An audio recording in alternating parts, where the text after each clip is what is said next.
Lilin yang padam di malam ke-13. Kota Bandung malam itu sepi. Hujan rintik-rintik menempel di kaca jendela apartemen tua di Jalan Braga.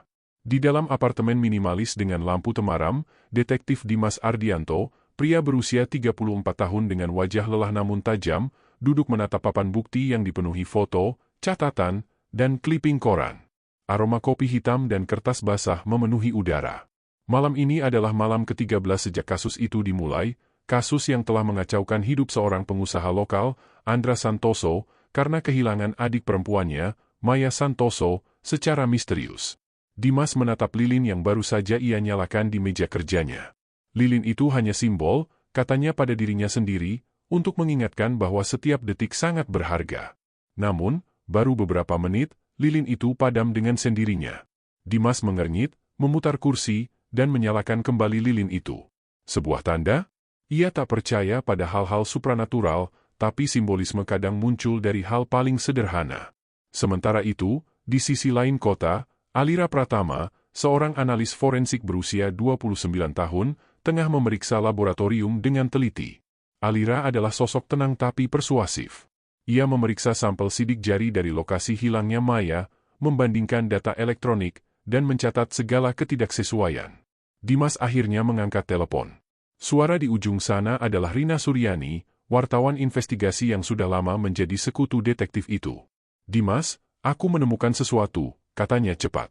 Rekam CCTV di lorong apartemen Andra, tepat sebelum Maya hilang, menunjukkan seseorang masuk ke apartemen, tapi wajahnya tidak terekam jelas. Dan ada jejak aneh di lantai. Jejak aneh? Tanya Dimas, menatap papan bukti yang semakin ramai. Ya. Sepertinya orang itu sengaja meninggalkan sesuatu yang tampak seperti sidik kaki, tapi bentuknya tidak biasa. Aku kirim fotonya ke emailmu, jawab Rina. Dimas membuka laptopnya dan menatap foto jejak kaki itu. Ia mengenali pola itu, bukan hanya sidik kaki biasa. Pola ini sengaja dibuat untuk menipu identifikasi forensik. Sesuatu di balik jejak ini terasa terencana. Alira, aku butuh pendapatmu, kata Dimas, menghubungkan Rina dan Alira dalam konferensi call. Alira menatap jejak itu di layar. Ini bukan jejak sepatu biasa. Ini dibuat dengan cetakan tertentu. Orang ini benar-benar tahu cara mengelabui penyelidik, ujarnya. Dimas menghela napas. Malam ke-13 selalu dianggap malapetaka dalam beberapa budaya, tapi baginya malam ini hanyalah kesempatan untuk menemukan kebenaran. Ia menutup laptop, menatap foto Maya di papan bukti. Gadis itu tersenyum polos, tanpa dosa. Rasa tanggung jawab menekan dadanya. Ia pun mengatur rencana, besok pagi, ia akan pergi ke lokasi terakhir Maya terlihat. Tapi ia tidak bisa hanya mengandalkan intuisi. Setiap langkah harus tepat, setiap bukti harus dianalisis. Lilin itu menyala kembali, memantulkan bayangan di dinding, seolah menegaskan tekadnya. Sementara itu, di luar hujan semakin deras. Kota yang biasanya riuh kini hening, hanya terdengar denting air hujan menimpa genting. Dimas tahu, malam ke-13 bukan hanya angka. Ini penanda bahwa permainan ini semakin kompleks. Orang yang hilang, jejak yang menipu, simbol yang misterius, semua menyatu dalam teka-teki yang menunggu untuk dipecahkan. Di dalam hatinya, Dimas berbisik, Maya, aku akan menemukanmu. Tidak peduli seberapa rumit ini. Jejak misterius di apartemen. Pagi berikutnya, hujan mereda. Jalan Braga yang basah memantulkan cahaya lampu kota, menciptakan kilau temaram yang menambah kesan misterius. Dimas mengendarai mobilnya dengan tenang, fokus pada tujuan, apartemen Andra Santoso. Bersama dengan Alira, yang membawa peralatan forensik portabel, mereka siap menelusuri setiap sudut apartemen yang kini menjadi situs kasus. Sesampainya di sana, Dimas membuka pintu apartemen dengan kunci cadangan yang diberikan oleh Andra. Aroma kayu tua bercampur dengan sedikit bau lembab masih tercium. Apartemen itu tampak biasa, tapi setiap detik Dimas menatap detail, jejak kaki, posisi furnitur, bahkan noda kecil di lantai keramik. Semua bisa menjadi petunjuk. Perhatikan ini, kata Alira sambil menunjuk sebuah jejak yang samar di lantai dekat tangga. Ini sama dengan pola yang Rina kirim kemarin. Lihat, pola cetakan sepatunya tidak simetris. Sepertinya dibuat dengan cetakan khusus, bukan sepatu biasa. Orang ini ingin meninggalkan jejak palsu. Dimas mencondongkan tubuh, memperhatikan jejak itu. Benar, pola itu terlalu sempurna untuk kebetulan. Jadi, mereka sengaja mengalihkan penyelidikan dari jejak asli, gumamnya. Matanya menatap sudut apartemen yang agak gelap, tempat lilin padam tadi malam seolah meninggalkan bayangan samar di dinding. Tiba-tiba, suara ketukan pelan terdengar dari kamar tamu. Dimas dan Alira menahan napas, bersiap menghadapi kemungkinan terburuk. Dimas merogoh saku dan mengeluarkan senter kecil. Dengan hati-hati, ia membuka pintu kamar. Di lantai, ada secari kertas berwarna krem yang tampak baru. Rina, yang kini datang menyusul, membaca kertas itu. Ini, foto. Foto Maya dengan latar yang berbeda dari apartemen Andra. Tampaknya seseorang ingin menunjukkan bahwa Maya ada di tempat lain sebelum hilang, katanya sambil menyerahkan foto itu kepada Dimas. Dimas menatap foto dengan seksama. Sudut ruangan, posisi tubuh Maya, dan bayangan di belakangnya menunjukkan bahwa foto ini diambil secara diam-diam. Ada pesan tersembunyi, seseorang mempermainkan waktu dan lokasi, membuat mereka sulit dilacak. Lalu ini berarti, kata Alira sambil memeriksa lantai, ada kemungkinan dua orang terlibat. Satu yang memindahkan Maya, satu yang menutupi jejaknya. Dimas mengangguk, merasakan ketegangan meningkat. Ia berjalan ke dapur apartemen, memeriksa semua permukaan dengan sarung tangan latex. Di bawah meja makan, ia menemukan sesuatu, sebuah kunci rumah tambahan yang tampaknya baru. Tidak ada di daftar properti Andra. Kunci ini bisa membuka ruangan lain, mungkin gudang atau laci tersembunyi. Sambil memegang kunci itu, Dimas mengingat semua bukti sebelumnya, jejak kaki palsu, foto yang sengaja disebar, dan lilin yang padam di malam ke-13. Semua itu mengarah pada satu kesimpulan sementara, pelaku bukan amatir. Ini adalah orang yang merencanakan setiap langkah dengan teliti. Rina, yang merekam semua kegiatan untuk laporan investigasinya, berkata, Dimas, kalau benar ada orang lain yang membantu, kita harus menemukan siapa mereka sebelum Maya benar-benar menghilang. Alira menambahkan, aku akan memindai jejak sidik jari dan DNA dari kunci ini. Mungkin ada petunjuk baru yang bisa kita ikuti. Dimas menghela napas panjang. Peta apartemen kini penuh dengan tanda, jejak kaki, catatan kecil, foto, dan kunci misterius. Setiap bukti seolah menuntunnya ke labirin rencana pelaku. Saat hujan berhenti sepenuhnya, cahaya matahari menembus jendela apartemen, menciptakan bayangan panjang di lantai kayu. Dimas menatap papan bukti yang kini lebih ramai dengan informasi baru. Ia tahu malam ke-13 bukan sekadar angka, ini adalah hitungan mundur. Setiap jam berharga, dan setiap keputusan bisa menentukan nasib Maya. Sebelum meninggalkan apartemen, Dimas menatap Alira dan Rina. Kita harus bekerja lebih cepat. Jejak ini bukan kebetulan. Siapapun yang melakukan ini, mereka pintar, tapi tidak sempurna. Dan kita akan menemukan celah itu. Sementara ketiganya meninggalkan apartemen, sebuah kamera keamanan di lorong menyorot pintu yang baru dibuka. Sesuatu atau seseorang mengintip dari balik tirai. Bayangan itu cepat menghilang begitu Dimas menutup pintu. Satu hal jelas, permainan ini baru saja dimulai, dan malam ke-13 masih menyimpan banyak rahasia yang menunggu untuk diungkap. Malam ke-13 dan teka-teki kunci tersembunyi. Malam itu, Bandung dingin dan sepi.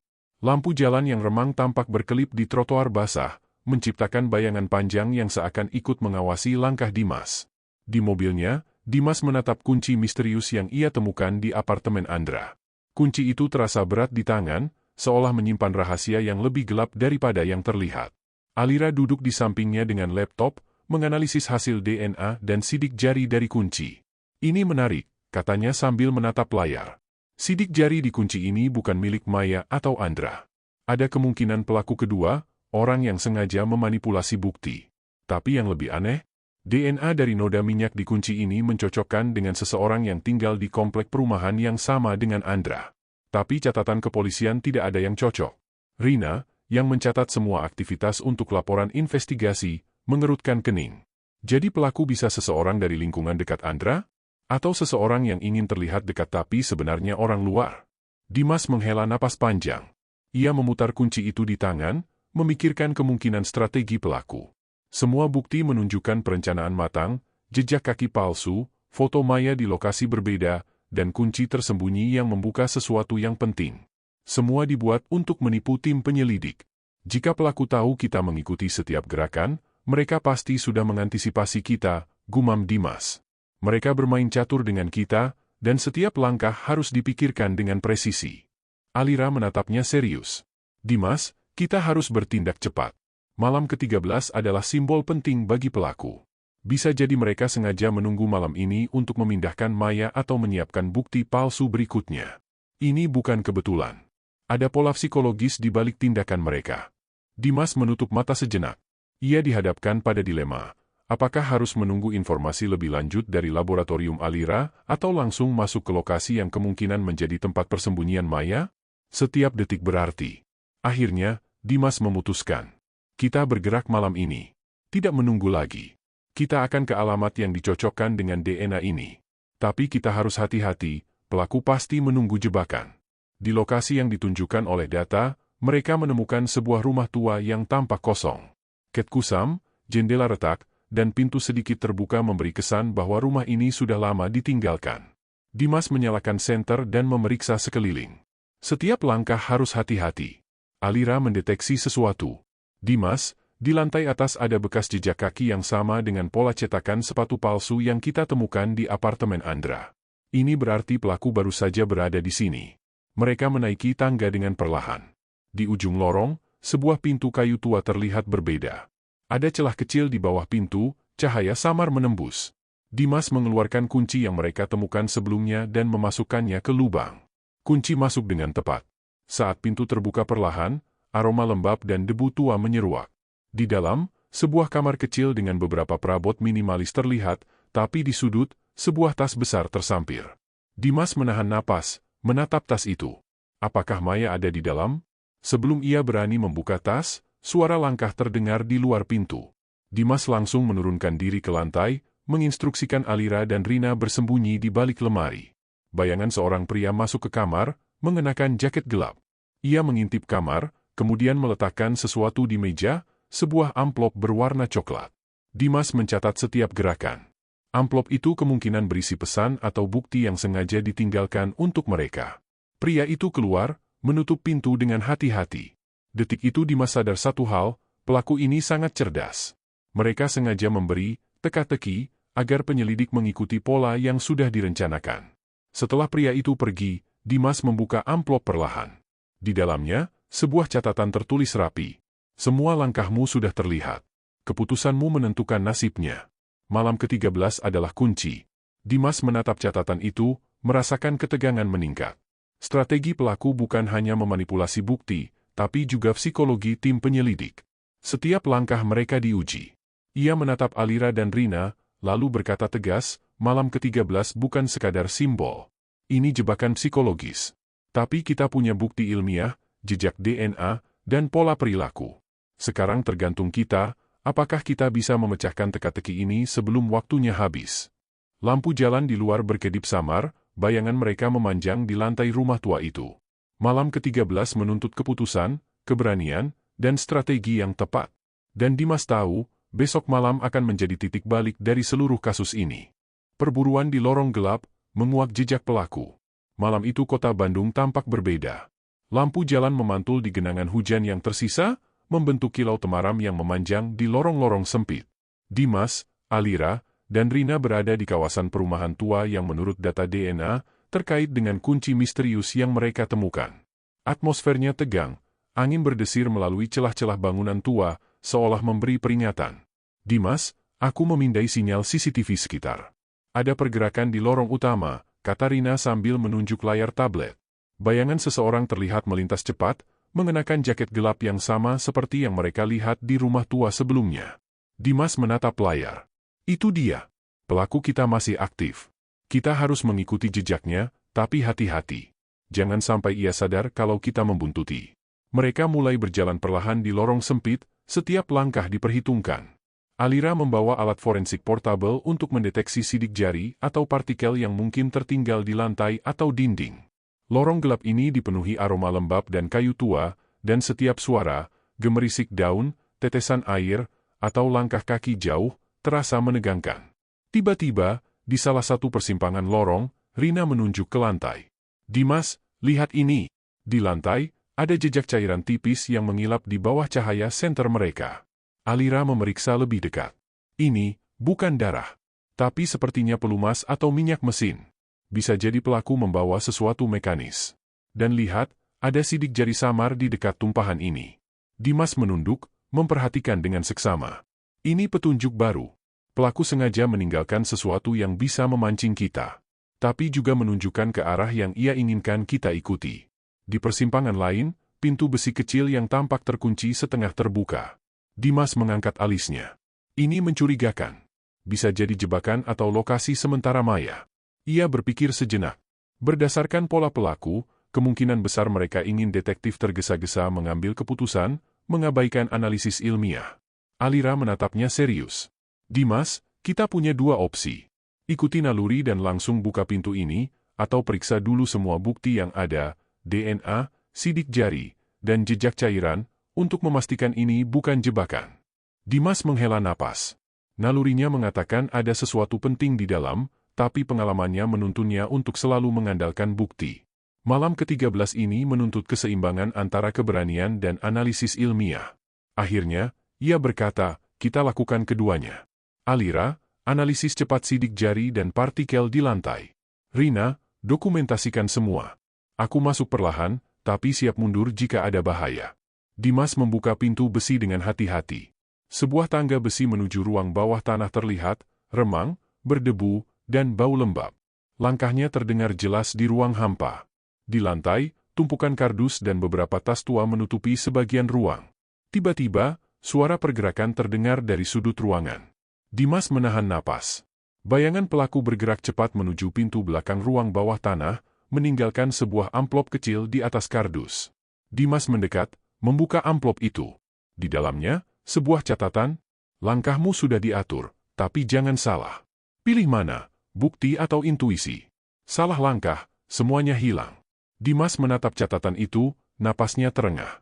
Pesan ini jelas, pelaku ingin menekan psikologis tim. Mereka tidak hanya menguji kemampuan analisis, tapi juga keberanian dan insting detektif. Alira segera memindai lantai dan amplop. Sidik jari ini berbeda dari yang sebelumnya. Mungkin pelaku kedua atau orang yang sama tapi sengaja mengubah pola sentuhan. Cairan minyak tadi bisa jadi bagian dari mekanisme jebakan. Dimas mengangguk perlahan. Ini bukan sekadar mencari bukti fisik. Kita harus memprediksi langkah pelaku, tapi tetap memverifikasi setiap petunjuk secara ilmiah. Malam ke-13 bukan kebetulan, ini tekanan maksimum. Rina menatap Dimas, sedikit cemas. Kita yakin bisa menemukan Maya malam ini? Dimas menatap lorong gelap di bawah tangga. Bayangan mereka terpantul di dinding. Kita akan menemukannya, Rina. Tapi kita harus bermain cerdas. Kita ikuti jejak, kita analisis bukti, dan kita jangan tergesa-gesa. Setiap detik penting. Lorong gelap itu terasa semakin menekan.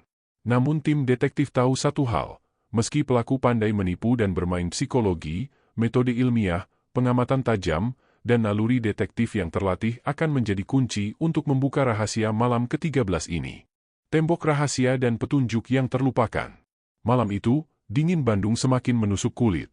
Di lorong sempit rumah tua yang mereka telusuri, lampu senter memantul di dinding bata kusam, menciptakan bayangan yang menari-nari. Dimas, Alira, dan Rina berdiri di depan tembok yang tampak biasa, namun menurut pola analisis pelaku dan bukti yang terkumpul, ada kemungkinan ruangan tersembunyi di baliknya. Ini tempat terakhir kita menemukan jejak pelaku, kata Dimas sambil menatap tembok. Setiap detail kecil bisa jadi kunci. Alira menunduk, mengamati permukaan tembok dengan detektor partikel halus. Ada perbedaan tekstur di sini. Sepertinya ini bukan tembok biasa. Ada retakan halus yang menandakan panel yang bisa dibuka. Rina mendokumentasikan semua aktivitas mereka dengan kamera handheld. Dimas, ini bisa jadi tempat pelaku menyembunyikan sesuatu, atau Maya. Dimas mengangguk. Ia menekan telapak tangan ke retakan itu, merasakan lekukan yang hampir tak terlihat. Dengan hati-hati, ia menekan panel tersebut. Terdengar suara mekanisme berderit, dan seketika panel tembok terbuka perlahan, mengungkap sebuah ruang kecil di baliknya. Di dalam, mereka menemukan tumpukan kotak, beberapa tas, dan sebuah papan kayu yang menutupi sebagian ruangan. Aroma lembab dan debu menyergap. Dimas menyalakan senter lebih terang, menyorot setiap detail. Alira segera mengambil sarung tangan dan mulai memeriksa isi tas. Ini, bukti baru, katanya sambil mengeluarkan sebuah buku catatan yang tampak lusuh namun terawat. Catatan ini sepertinya dibuat pelaku. Ada nama, tanggal, dan lokasi yang terhubung dengan gerakan Maya. Bisa jadi ini log rahasia yang sengaja ditinggalkan atau lupa diambil. Dimas membolak-balik halaman catatan itu, menemukan pola yang menarik. Beberapa catatan ditulis dengan tinta merah, menandakan prioritas tinggi, sementara yang lain biasa-biasa saja. Ada koordinasi yang jelas di balik pergerakan pelaku. Lihat ini, kata Dimas menunjuk satu halaman, ada kode lokasi yang mirip dengan koordinat GPS di ponsel Maya sebelum hilang. Pelaku ingin kita menemukan ini. Tapi kenapa dia meninggalkannya? Rina menatap Dimas dengan cemas. Maksudmu, pelaku sengaja menunggu kita menemukan bukti ini? Ini seperti jebakan psikologis lagi? Dimas mengangguk perlahan. Tepat. Pelaku tidak hanya menipu secara fisik, tapi juga mencoba mengontrol keputusan kita. Setiap bukti sengaja ditempatkan untuk menguji insting dan kesabaran kita. Alira menambahkan, selain catatan, aku menemukan sidik jari baru di papan kayu yang menutupi ruangan. Sidik jari ini berbeda dari yang sebelumnya. Ada kemungkinan pelaku lain atau pelaku utama yang bekerja lebih hati-hati. Dimas menatap Alira, lalu menghela napas panjang. Ini berarti kita menghadapi lebih dari satu orang. Ada kolaborasi atau setidaknya pengganti yang tahu rencana awal. Di pojok ruang, Rina menemukan sebuah amplop kecil terselip di balik papan kayu. Ia membukanya perlahan. Di dalamnya, sebuah foto Maya tampak duduk di kursi kecil, tersenyum. Di sampingnya, catatan singkat bertuliskan, keputusan berikutnya adalah milikmu. Pilih dengan benar, atau semuanya hilang. Dimas menatap catatan itu, hatinya berdebar. Pesan ini jelas menekankan kontrol pelaku atas situasi dan menambah tekanan psikologis pada tim. Malam ke-13 bukan sekadar angka, ini adalah jebakan penuh strategi. Ia menatap Alira dan Rina. Kita harus cerdas. Bukti ini bisa mengarahkan kita ke Maya, tapi kita tidak bisa gegabah. Pelaku sengaja meninggalkan petunjuk yang memaksa kita mengikuti pola pikir mereka. Kita harus mencari logika di balik jebakan ini. Alira mengangguk sambil menyiapkan alat forensik untuk memindai catatan dan sidik jari. Kita harus memastikan setiap petunjuk valid. Pelaku sangat cerdas, tapi setiap manusia punya celah. Dimas menatap lorong gelap tempat mereka datang tadi. Bayangan mereka memanjang di tembok bata yang retak. Ia sadar satu hal, konflik pelaku semakin nyata. Mereka bukan hanya menculik Maya, tapi juga menantang kemampuan detektif mereka. Kita akan memecahkan ini malam ini, gumam Dimas dalam hati. Petunjuk tersembunyi, tembok rahasia, dan catatan yang terlupakan, semua ini akan membawa kita pada kebenaran. Di luar, hujan mulai turun lagi, menimbulkan suara denting lembut di genting. Suasana malam ke-13 semakin menegangkan. Setiap detik penting, setiap keputusan menentukan nasib Maya dan apakah mereka bisa mengungkap rahasia pelaku sebelum terlambat. Konfrontasi terakhir, menghadapi pelaku. Malam itu, Bandung begitu sunyi, hanya terdengar denting hujan yang jatuh di atas genting rumah tua. Dimas, Alira, dan Rina berdiri di depan sebuah gudang tua yang terletak di pinggiran kota, alamat terakhir yang dicatat dalam catatan pelaku. Setiap langkah menuju gudang itu terasa berat, detak jantung Dimas berdentang lebih cepat daripada suara langkah mereka. Ini dia, bisik Dimas. Menurut analisis catatan, Maya kemungkinan besar ada di dalam. Tapi pelaku pasti menunggu kita. Ini jebakan. Alira menatap pintu gudang yang usang. Sidik jari dan DNA yang kita temukan sebelumnya mengindikasikan setidaknya 2 pelaku. Jadi kita harus ekstra hati-hati. Ini bukan hanya soal membuka pintu dan menyelamatkan Maya. Ini tentang strategi pelaku yang sudah menyiapkan jebakan psikologis dan fisik. Rina menyalakan kamera handheld, merekam setiap langkah. Dimas, kita harus cepat tapi juga cermat. Jangan sampai terjebak pola pikir pelaku. Dimas mengangguk, menarik napas dalam, lalu mendorong pintu gudang perlahan. Sebuah aroma lembab dan sedikit bau bahan kimia menyergap. Cahaya lampu senter mereka menembus kegelapan, menyorot rak-rak kayu dan tumpukan kotak yang terlihat biasa, tapi bisa menyembunyikan rahasia apapun. Tiba-tiba, terdengar suara langkah berat di lantai atas gudang. Bayangan seseorang bergerak cepat melintas di balkon kayu. Dimas menahan napas. Itu dia, pelaku utama. Kita harus memisahkan strategi. Alira dan Rina tetap di belakang, aku akan maju perlahan dan mengamati pola pergerakannya. Dimas merangkak di antara tumpukan kotak, menekan setiap langkah agar tidak menimbulkan suara. Ia menyadari satu hal, pelaku ini sengaja meninggalkan petunjuk yang seolah mengundang mereka, tapi sekaligus menguji naluri mereka.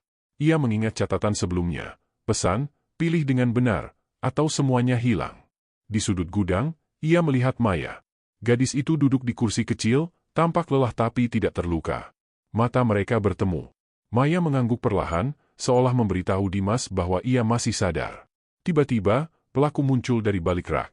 Seorang pria berjaket gelap dengan wajah tertutup topeng tipis. Ia tersenyum dingin. "Ah, akhirnya kalian sampai juga. Tapi apakah kalian siap menghadapi keputusan terakhir?" Dimas menatap pelaku, "Tetap tenang. Kami datang bukan karena pesanmu. Kami datang karena bukti, logika, dan fakta. Sekarang lepaskan Maya dan akhiri permainanmu." Pelaku tertawa pelan. "Fakta? Logika? Semua itu aku sudah antisipasi. Tapi aku ingin melihat apakah nalurimu cukup kuat untuk menyelamatkan gadis ini. Jika salah langkah, semuanya akan berubah." Pelaku menggerakkan tangan, mengaktifkan mekanisme jebakan di lantai gudang, beberapa kotak bergerak, menutupi pintu keluar sebagian. Dimas harus cepat memutuskan, apakah mengikuti insting dan langsung menyerang pelaku, atau menganalisis jebakan lebih dulu untuk mengamankan Maya. Ia menarik napas dalam, mengingat semua bukti ilmiah dan pola yang mereka temukan. Pelaku selalu meninggalkan jalur aman yang terlihat. Itu jebakan psikologis. Tapi jejak fisik dan DNA menunjukkan titik lemah di dekat rak utama, gumam Dimas pada diri sendiri. Dengan langkah cepat tapi hati-hati, Dimas mengarahkan Alira dan Rina untuk menahan pintu masuk lain. Ia maju, memanfaatkan bayangan rak untuk menutupi gerakannya. Saat pelaku membelok, Dimas menendang salah satu kotak yang menutupi jalur sempit. Pelaku tersentak, kehilangan keseimbangan. Dalam momen itu, Dimas menarik Maya dari kursi, menatap pelaku yang kini kewalahan. "Ini sudah berakhir," katanya tegas. Pelaku mencoba lari ke pintu belakang, tapi Alira dan Rina sudah menutup jalur itu. Pelaku akhirnya terpojok. Dengan bukti digital dan fisik yang dikumpulkan, Dimas menahan pelaku sambil memastikan Maya aman. "Setiap langkahmu sudah kami prediksi. Strategimu rumit, tapi celah manusiawi selalu ada." Maya menangis lega, memeluk Dimas. "Terima kasih, Pak Dimas, aku takut." Dimas menatap pelaku yang kini ditahan, wajahnya dingin tapi tegas. "Ini bukan tentang ketakutanmu, tapi tentang fakta. Setiap bukti yang kau tinggalkan akan mengikatmu. Dan permainanmu selesai malam ini." Di luar, hujan mulai reda, cahaya lampu jalan menembus kegelapan. Malam ke-13 akhirnya mencapai puncaknya. Ketegangan, strategi pelaku, dan keputusan kritis Dimas semuanya berpuncak pada satu kemenangan, Maya selamat, dan kebenaran terbuka. Dimas menepuk bahu Maya perlahan. "Kita sampai di sini karena bukti, strategi, dan sedikit insting.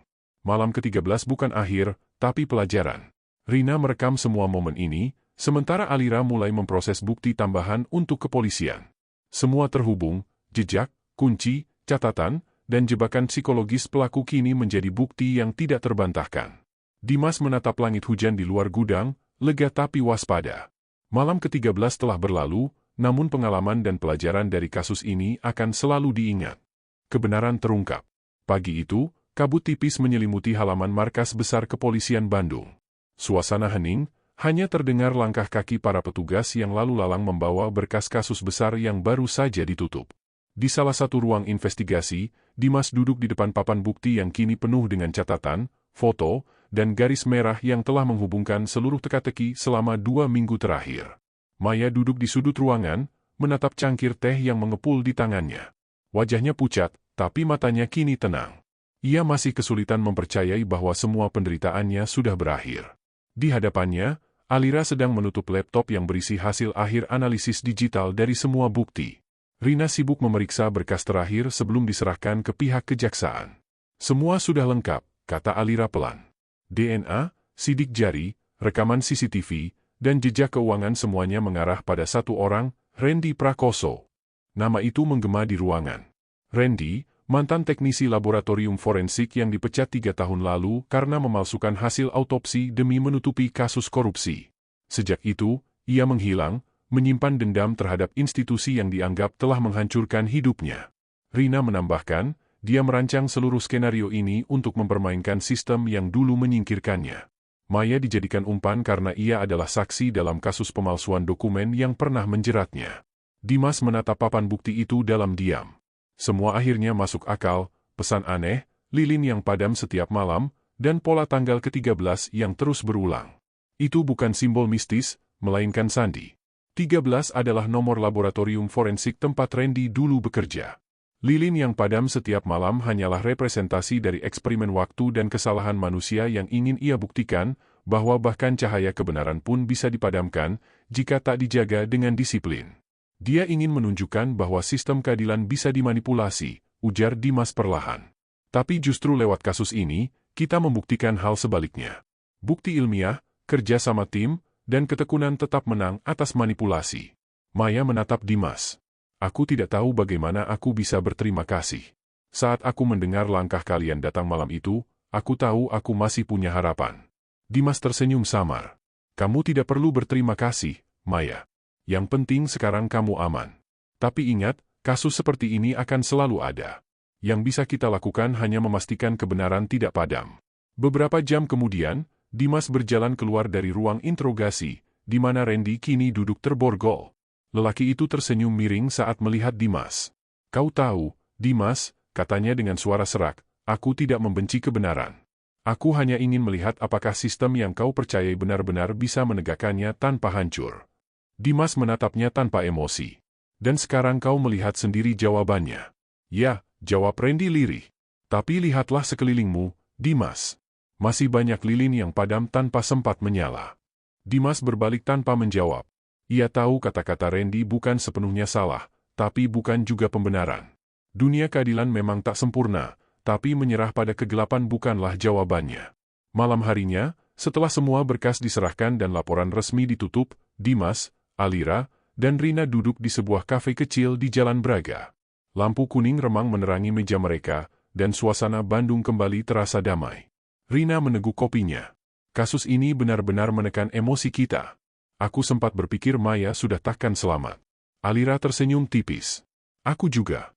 Tapi Dimas, dia selalu tahu kapan harus berhenti berpikir seperti ilmuwan dan mulai bertindak seperti manusia.